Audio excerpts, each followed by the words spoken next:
Myth the legend అని చెప్తా ఇయాలైతే ముకుల్ చౌదరి ఇక్కడ ఒక మ్యాచ్ గెలిపించాక ఎల్ఎస్జీకి మారిపోతుంది మొత్తం. చూసుకున్నట్లయితే అక్కడ ఆవేశం తన వికెట్ ని త్యాగం చేసిన ముకుల్కి స్ట్రైక్ ఇద్దాం అనుకున్నాడు. సో ముకుల్ స్ట్రైక్ లోకి వెళ్ళిపోయాడు.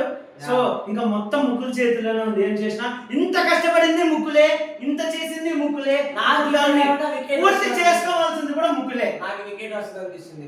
చెప్పలేమండి, ఏదైనా జరగచ్చు. బట్ ఎందుకంటే ఇంటికి వెళ్తాడు కాబట్టి ఖచ్చితంగా అక్కడ ప్రెజర్ మొత్తం అంతా ఇప్పుడు ముకుల్ చేతిలోనే ఉంది.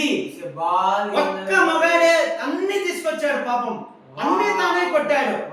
ఏం జరుగుతుంది రెండో మంది చూసుకున్నట్లయితే Mukul Chaudhary the man the myth the legend.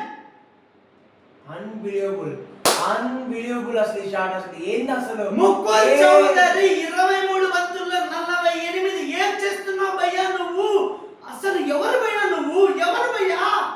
ఎక్కడున్నావు భయ్యా నువ్వు? ఇన్ని రోజులు ఎలా దాచిపెట్టింది భయ్యా నిన్ను?